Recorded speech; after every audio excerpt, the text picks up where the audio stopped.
ಯಾರ್ದೋ ಇಲ್ಲಿ ಕಾರ್ಕಿ ಕಳೆದಿರುತ್ತೆ ಇದ್ರೆ ಆಮೇಲೆ ಅದು ನ್ಯೂಸ್ನೇ ಎಸ್ ಸರ್, ಧನ್ಯವಾದ. ಓಕೆ, ಆಮೇಲೆ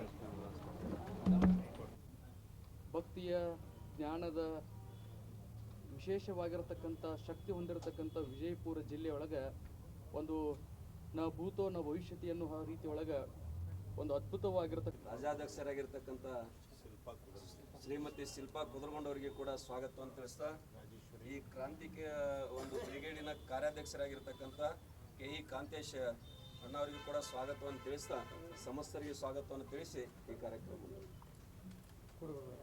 ಪೂಜಾರಿ ಅವರಿಗೂ ಕೂಡ ಸ್ವಾಗತವನ್ನು ತಿಳಿಸ್ತಾ, ಲಾಕ್ಡೌನದ ಮಾಳಿಂಗರ ಪೂಜಾರಿಗಳಿಗೆ ಸ್ವಾಗತವನ್ನು ಹೇಳ್ತಾ ಪೂಜಾರಿಗೂ ಕೂಡ ಸ್ವಾಗತವನ್ನು ಬಯಸ್ತಾ, ಜಯಂತಿಯ ಪಟ್ಟದ ಪೂಜಾರಿಗಳಾಗಿರ್ತಕ್ಕಂಥ ಮಾಳಿಂಗರಾಯ ಮಹಾರಾಜರಿಗೂ ಕೂಡ ಸ್ವಾಗತವನ್ನು ಬಯಸ್ತಾ, ಇದೇ ರೀತಿ ಮಾಳಳೆಯ ಸೂಕ್ಷ್ಮ ಎಲ್ಲ ಪರಮ ಪೂಜ್ಯರಿಗೆ ಭಕ್ತಿಯಿಂದ ನಮಸ್ಕಾರಗಳನ್ನ ತಿಳಿಸ್ತಾ, ಮತ್ತು ಈ ಒಂದು ಕ್ರಾಂತಿವೀರ ಬ್ರಿಗೇಡಿನ ಈ ಒಂದು ಪೂರ್ವ ಸಭೆಗೆ ಆಗಮಿಸಿ ಈ ಸುದ್ದಿಯನ್ನು ನಾಡಿನ ತುಂಬೆಲ್ಲ ಬಿತ್ತರಿಸ್ತಕ್ಕಂಥ ಎಲ್ಲ ಮಾಧ್ಯಮದ ಮಿತ್ರರು ತಮಗೆಲ್ಲರಿಗೂ ಕೂಡ ಸ್ವಾಗತವನ್ನು ತಿಳಿಸ್ತಾ, ನೀವು ಹಿಂದೇನದಲ್ಲ ಎಲ್ಲ ಪೂಜಾರಿಗಳು ಬಿಡ್ರ ಸ್ವಲ್ಪ ಅವ್ರು ಕಾಣಿಸು ಬರಪ್ಪ ಈ ಕಡೆ ಎಲ್ಲರೂ ಅವ್ರ ಪೂಜಾರಿಗಳು ನಿಂದಿರ್ಸಿ ಬರೀ ಅಜ್ಜರು ಅವ್ರಿಗೆ ಖಾದಿ ಮಾಡಿ ಸ್ವಾಮೀಜಿ ಅವ್ರ ಮುಂದೆ ಒಂದು ಲೈನ್ ಅವ್ರಿಗೆ ಬಿಟ್ಕೊಡಿ.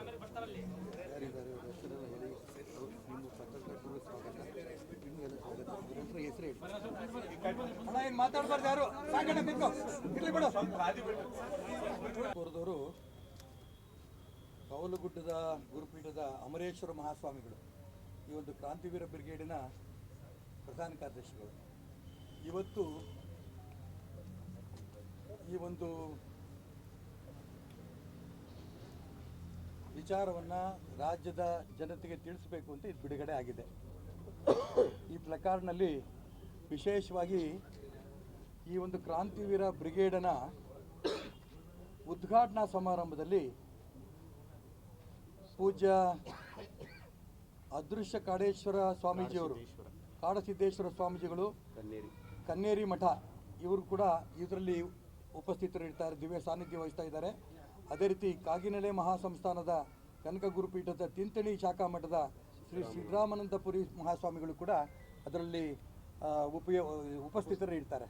ಇದು ಕರ್ನಾಟಕ ರಾಜ್ಯದಾದ್ಯಂತ ಇದನ್ನು ಮಾಡಬೇಕು ಅನ್ನೋದು ಯೋಚನೆ ಮಾಡ್ತಿರ್ಬೇಕಾದ್ರೆ ವಿಶೇಷವಾಗಿ ಉತ್ತರ ಕರ್ನಾಟಕದ ಮೊದಲನೇ ಬಾರಿ ಇದನ್ನು ವ್ಯವಸ್ಥೆ ಮಾಡ್ತಾಯಿದ್ದೀವಿ.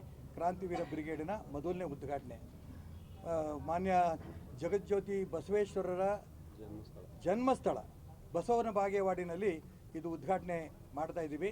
ಫೆಬ್ರವರಿ 4ನೇ ತಾರೀಕು ಇದು ಉದ್ಘಾಟನೆ ಆಗುತ್ತೆ.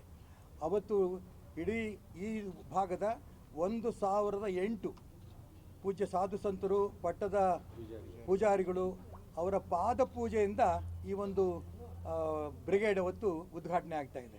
ಸುಮಾರು 1008 ಹೆಣ್ಮಕ್ಕಳು ಕೂಡ ಆ ಒಂದು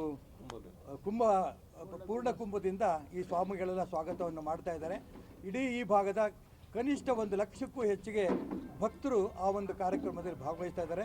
ಈ ಒಂದು ಕಾರ್ಯಕ್ರಮಕ್ಕೆ ಇವತ್ತು ಕೇವಲ ಬಿಜಾಪುರ ಜಿಲ್ಲೆಯ ಎಲ್ಲ ತಾಲೂಕಿನಿಂದ ಪ್ರಮುಖ ಕಾರ್ಯಕರ್ತರ ಒಂದು ವಿಶೇಷ ಸಭೆ ಇವತ್ತಾಗಿದೆ.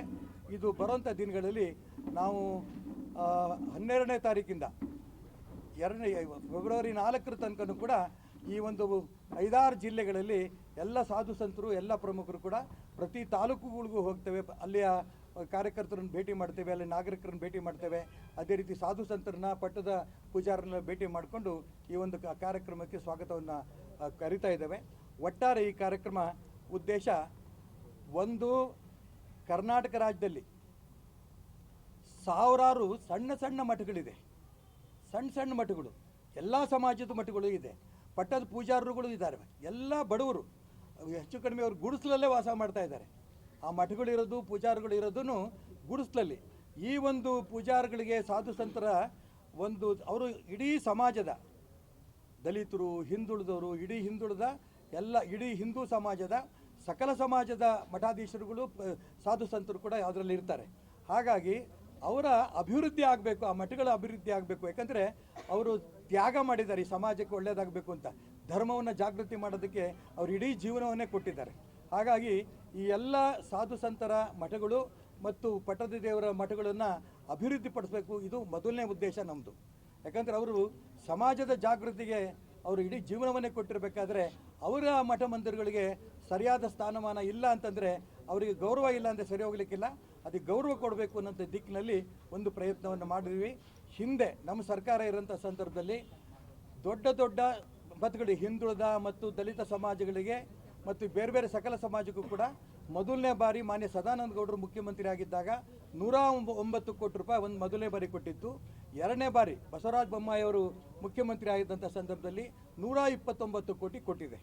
ಈಗ ಬರೋಂಥ ದಿನದಲ್ಲಿ ಸರ್ಕಾರದ್ದಿರ್ಬೋದು ಸಮಾಜದ್ದಿರ್ಬೋದು ಹಣವನ್ನು ಜೋಡಿಸಿ ಈ ಒಂದು ಮಠ ಮಂದಿರಗಳನ್ನು ಅಭಿವೃದ್ಧಿ ಮಾಡಬೇಕು, ಇದು ನಮ್ಮ ಒಂದು ಮೊದಲನೇ ಉದ್ದೇಶ. ಎರಡನೇದು, ಈ ರೀತಿ ಈ ಸಾಧು ಸಂತರಿರ್ಬೋದು, ಪಟ್ಟದ ದೇವರು ಏನಿದೆ ಪೂಜಾರರಿರ್ಬೋದು, ಅವರ ಮಕ್ಕಳಿಗೆ ಪೂಜೆ ಮಾಡೋರಿಗೆ ಅವರಷ್ಟೇ ಅಲ್ಲ ಎಲ್ಲ ದೇವಸ್ಥಾನಗಳ ಅಭಿವೃದ್ಧಿ ಮಾಡ್ತಾ ಆ ದೇವಸ್ಥಾನದಲ್ಲಿ ಪೂಜೆ ಮಾಡೋರಿಗೂ ಕೂಡ ಸರಿಯಾದ ತರಬೇತಿ ಇಲ್ಲ. ನಾನೊಂದು ಹೇಳ್ತೇನೆ, ಅನೇಕ ಕಡೆ ಆ ಪೂಜೆ ಮಾಡೋಂಥವ್ರಿಗೆ ತಾನು ಸ್ನಾನ ಮಾಡಿ ಪೂಜೆ ಮಾಡಬೇಕು ಅನ್ನೋಂಥ ಕಲ್ಪನೆಯೂ ಭಾಳ ಜನ ಪೂಜಾರಿಗಿಲ್ಲ. ಪೂಜೆ ಮಾಡ್ತಾ ಇರೋರಿಗೆ ಅಭಿಷೇಕ ಮಾಡ್ಬೇಕಾದ್ರೆ ಏನು ಮಾಡಬೇಕು ಗೊತ್ತಿಲ್ಲ, ಒಂದು ಶ್ಲೋಕವೂ ಗೊತ್ತಿಲ್ಲ. ಆದರೆ ಭಕ್ತಿನಲ್ಲಿ ಅವ್ರು ಯಾರಿಗೂ ಕಮ್ಮಿ ಇಲ್ಲ. ಹಾಗಾಗಿ ಅವರಿಗೆ ತರಬೇತಿ ಕೊಡಬೇಕು, ಪೂಜೆ ಮಾಡೋಂಥ ವ್ಯವಸ್ಥೆ ಹೇಗಿರಬೇಕು ಅಂತ ತರಬೇತಿ ಕೊಡಬೇಕು ಅನ್ನೋಂಥ ಒಂದು ವ್ಯವಸ್ಥೆಯನ್ನು ಕೂಡ ಈ ಬ್ರಿಗೇಡ್ ಮುಖಾಂತರ ನಾವು ಮಾಡೋರಿದ್ದೇವೆ. ಮೂರನೇದು, ಇವ್ರ ಮಕ್ಕಳಿಗೆ ಬರೀ ಪೂಜಾರಿಗೆ ದೇವಸ್ಥಾನದ ಮಕ್ಕಳಿಗೆ ಅಷ್ಟೇ ಅಲ್ಲ, ಸಾಧು ಸಂತರ ಮಕ್ಕಳಿಗೆ ಅಲ್ಲ, ಒಟ್ಟಾರೆ ಹಿಂದುಳಿದ ದಲಿತ ಸಕಲ ಸಮಾಜದಲ್ಲಿರೋಂಥ ಬಡವರಿಗೆ ಎಷ್ಟು ಸಾಧ್ಯವೋ ಅಷ್ಟು ಶಿಕ್ಷಣವನ್ನು ಕೊಡೋ ದಿಕ್ಕಿನಲ್ಲಿ ಯೋಚನೆ ಮಾಡಿದ್ದೀವಿ. ವಿಶೇಷವಾಗಿ ಈ 3 ಉದ್ದೇಶ ನಮ್ಮದಿದೆ ಈ ದಿಕ್ಕಿನಲ್ಲಿ. ಮತ್ತು ಇಡೀ ಹಿಂದೂ ಸಮಾಜದ ಸಕಲ ಹಿಂದೂ ಸಮಾಜದಲ್ಲಿ ಏನೇ ಸಮಸ್ಯೆ ಬಂದರೂ ಕೂಡ ಅಲ್ಲಿ ಬ್ರಿಗೇಡ್ ಇರುತ್ತೆ. ಈ ದಿಕ್ಕಿನಲ್ಲೂ ಕೂಡ ಯೋಚನೆ ಮಾಡಿಕೊಂಡು ಆ ಸಮಸ್ಯೆ ಪರಿಹಾರ ಮಾಡೋದಕ್ಕೂ ಪ್ರಯತ್ನ ನಡೆಸ್ತೇವೆ.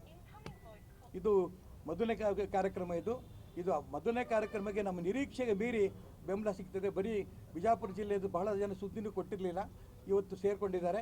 ನಾಳೆ ದಿನ ಬಾಗಲಕೋಟೆಯಲ್ಲಿ ಇದೇ ರೀತಿ ಸಭೆ ನಡೆಯುತ್ತೆ. ಈ ರೀತಿ ಬೇರೆ ಬೇರೆ ಕಡೆ ನಾವು 12ನೇ ತಾರೀಕಿನಿಂದ ಎಲ್ಲ ತಾಲೂಕುಗಳು ನಮ್ಮ ಎಲ್ಲ ಪ್ರಮುಖರು ಓಡಾಟ ನಾವು ಮಾಡೋರಿದ್ದೀವಿ, ಪ್ರವಾಸ ಮಾಡೋರಿದ್ದೀವಿ.